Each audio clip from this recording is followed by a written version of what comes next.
So in the end, I always come back to the fact that I don't really know. I know that might sound completely unreasonable to the thinking mind, that I don't really know, but I don't. I don't really know. So whatever I say, take with a pinch of salt, because in the end, it's just words coming out. And the most important point is the words coming out of nowhere. It's not actually what they mean. But maybe in the words as well, some things that are said can touch something and can send you deeper, or can help you on the human level. Be a better human. Woohoo! I'm a better human. Yeah. But in the end, I don't really know. Like, life is so complex for us to think about, and how it's functioning and how it's working and what leads to what. The only thing that I really know in the end is that this is it, baby. This is it, baby. This moment is everything. And that's all anybody knows. And then we have all these judgments, like this is wrong, this is right, this is good, this is bad, this is should be, shouldn't be. And really, we don't know. Wir weiß es nicht. Weiß es nicht. Oh, ich weiß es nicht. Ich weiß es nicht. We don't know. Je ne sais pas. I'm now multilingual, 3 languages.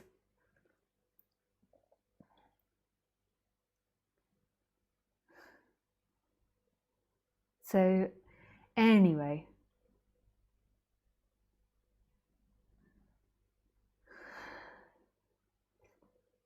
When I'm working with people, it's a sense that I sometimes get, which is confusing to me, because often people are telling me how free they are, but when I'm watching them, I feel like they're very disconnected from their body. Maybe there can be freedom and being very unconscious of the body, but I can see how that could happen, because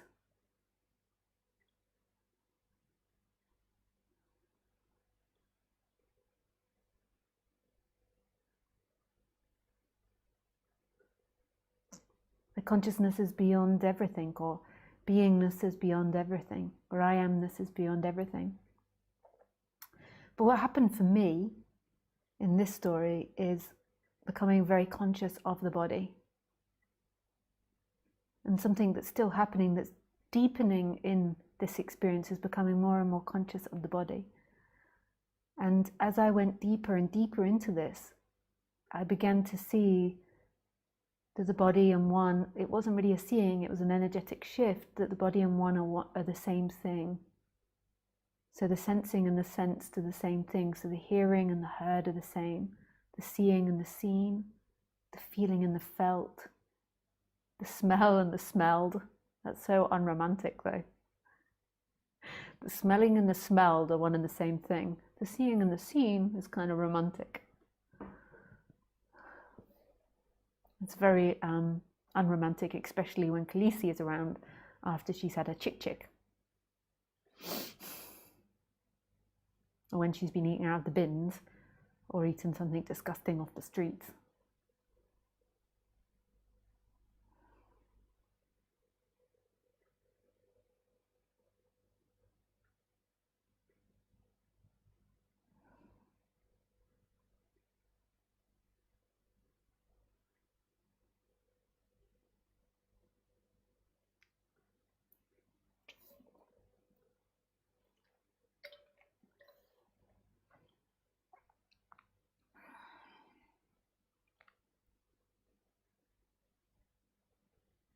And through time, like I become more conscious of what's happening in this body.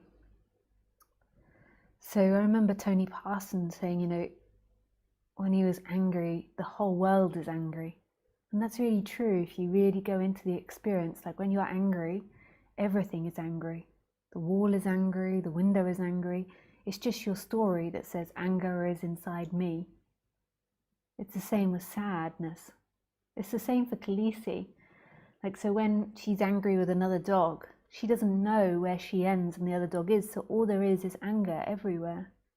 Just so beautiful. It's a nightmare for an empath to go too deeply into this because it's very confusing.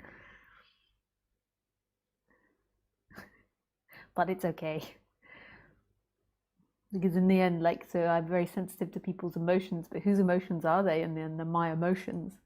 But then what is my and what is you? Yeah.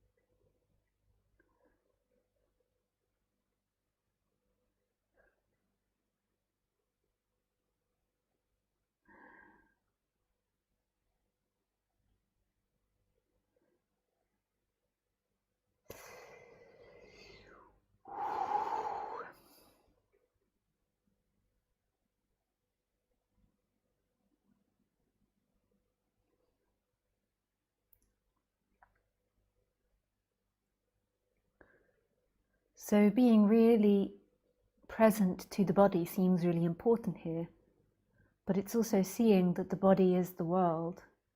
Like in the end, there is no body. It's one and the same thing.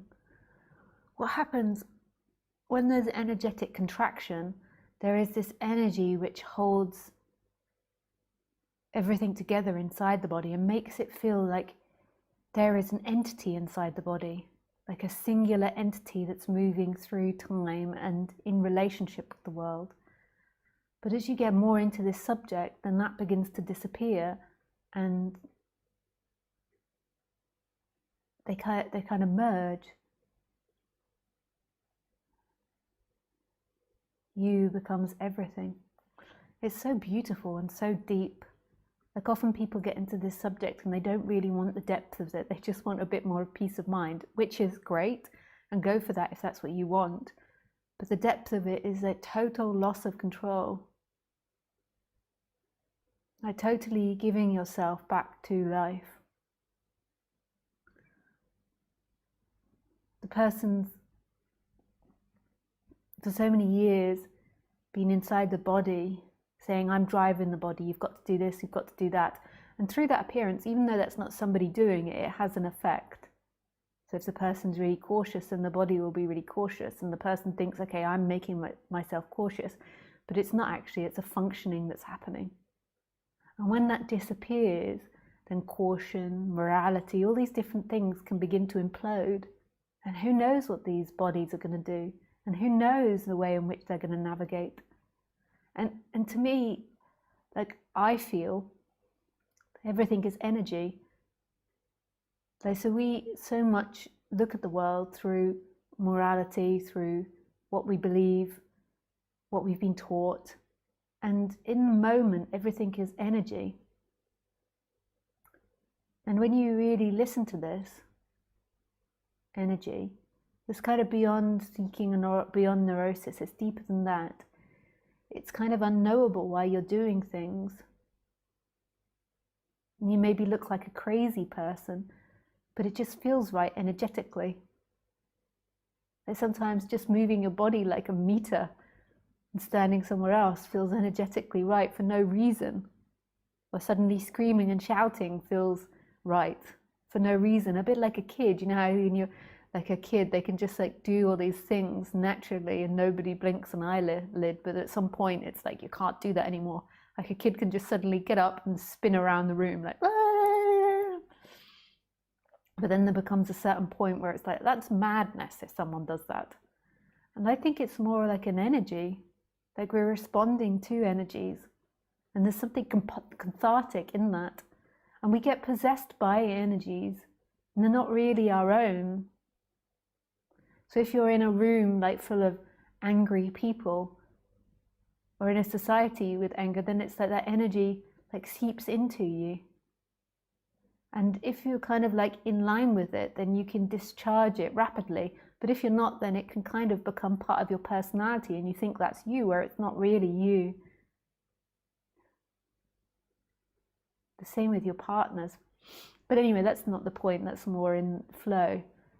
The point is as you begin to let go of yourself, you're kind of like becoming blown by something that's beyond the mind, that's beyond rationale. That life is moving you. It's always been that way, but there's been this middle person that's like, we're going to go left. And even though that middle person doesn't have the ability to turn it left, it has an effect. So it produces fear, so the body like turns to the left, but it's nobody's doing. It's just having an effect on the system. Like if it's having lots of negativity, then maybe it draws that negativity to it. But it's nobody's doing, it's a happening. And in a way, it's coming from that one spacious energy. As all of that begins to disappear, then every action is like an action of God, of the divine. And it doesn't make logical sense. It doesn't look like anything. Everyone's always like, okay, when am I going to look enlightened? Enlightened looks like, you know, humming and walking around like, namaste. Namaste. Beads, beads, beads.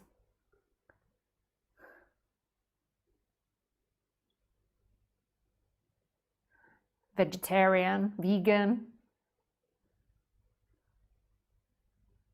What I don't know, whatever your images are of enlightenment.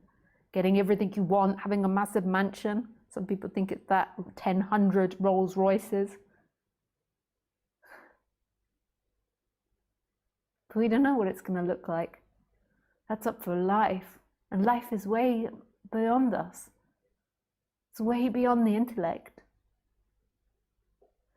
All judgments disappear here. Every judgment that you have about what you should be or shouldn't be, like totally letting go into that.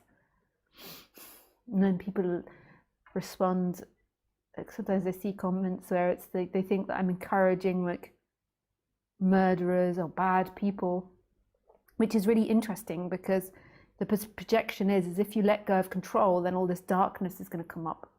Possibility. Because a lot of people have stored darkness because they're trying to be a good person, so they push all their shadow stuff or all their negativity away, and so it's like waiting in the background like a monster ready to pop out.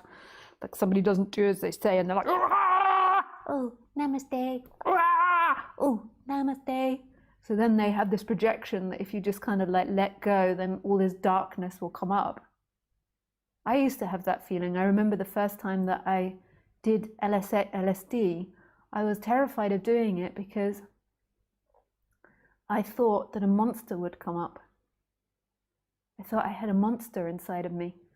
This was many, many moons ago. Many, many, many moons ago. And actually I took it and it didn't. Another time it did. Like I went to hell, but at that time I was like laughing my head off like there's nothing there, I'm empty. And I had a spiritual awakening. But it's because a lot of people are repressing a lot of shit. Like they're not speaking out, they're not saying their truth, and so they're pushing stuff down, and so when they hear this, they're like, yeah, you're encouraging rapists and murderers and bad people. But it's only because in your system, maybe you've suppressed a lot of your darkness and you project onto yourself, which you then project onto other people, that if you let go, then darkness will come up. Why? Why not goodness come up? Why not if you totally let go, that you suddenly like beam light from all your orifices and everything you do is multicolored rainbows?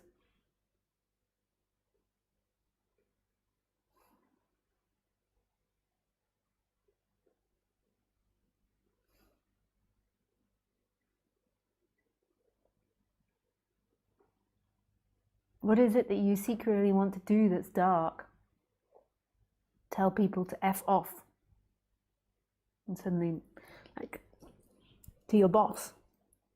If I let go, I'm going to be like, boop, boop, boop, boop, boop, boop, boop, boop, boop, boop.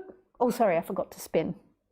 That was just like a button one. It's like boop, boop, boop, boop, boop, boop, boop, boop, boop, boop, boop, boop, boop, boop, boop, boop, boop, boop, boop, boop. I can't get the spinning right. I would be a very good mime artist.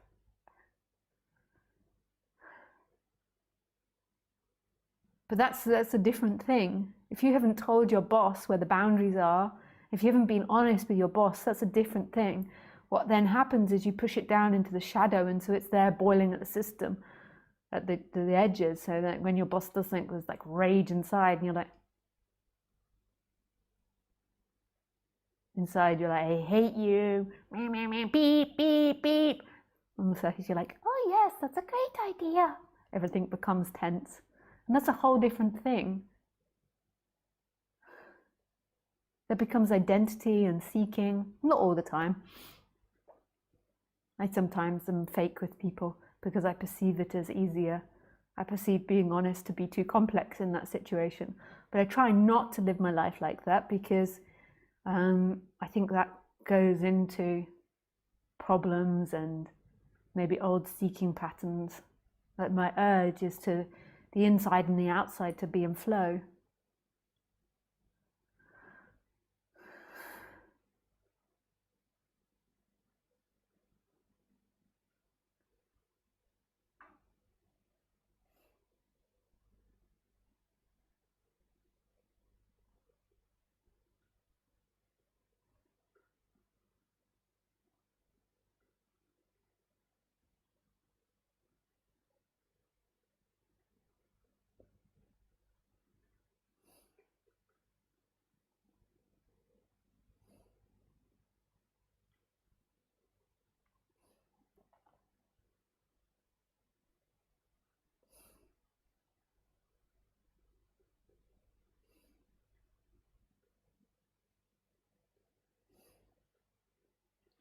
So right now, who is orchestrating you? When you feel really contracted, you feel like you are orchestrating you, and you have a story running all the time. I should be doing this, I should be doing that, and then it feels like you are moving your body. But if you really pay attention to the detail, like, how is this happening? And it's the same with the outside world. So we get a story inside, like, I am doing this, they are doing this. But actually, if you look at it, it's simply happening. The light is appearing, and it's love. It's magic. The light is appearing. The room is appearing. The people are appearing. Their speaking is happening from no place. Nothing that can be found.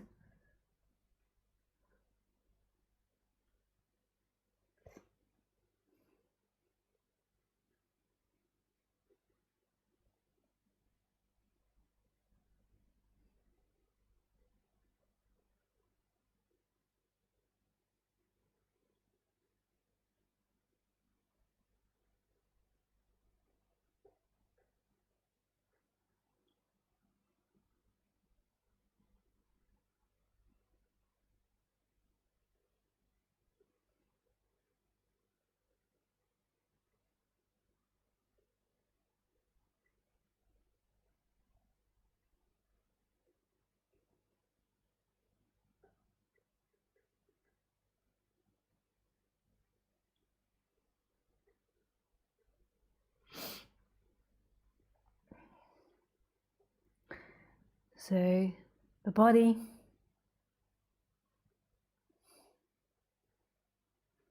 and the world is one and the same thing. And more than likely, I reckon it's healthy to go into the body. And part of the process is dropping out of the mind and going into the body. Like my teacher, Roger, used to always say, the body doesn't lie, the mind lies.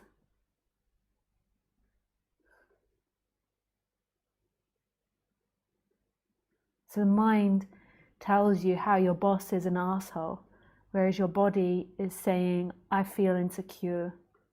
So you're saying your boss is an asshole and you want to scream and shout at them and put them down, whereas actually your body is saying underneath that, I feel really insecure at this moment, I feel not good enough. And I feel like it helps with communication, it will help with your life. And I feel that more than likely part of the process is coming back to being in the body. And then you begin to realize there is no body, there is simply life. But it's like going from the head to the heart. I remember Adyashanti used to say that, and Roger, I think, from the head to the heart.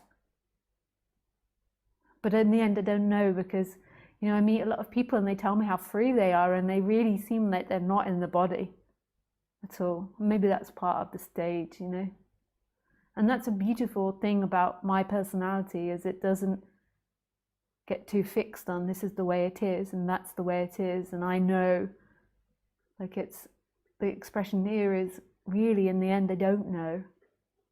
I don't know. I don't know all the truths. I have lots of wisdom, but in the end, like, yeah, could possibly be wrong.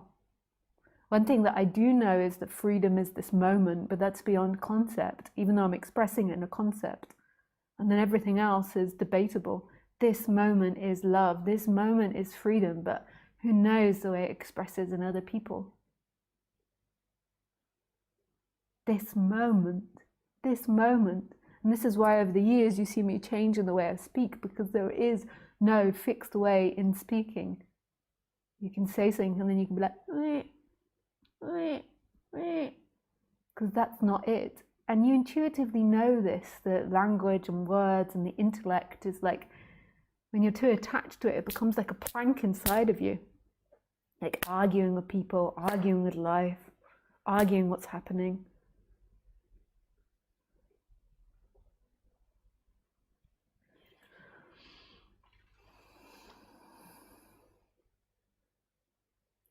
Okay.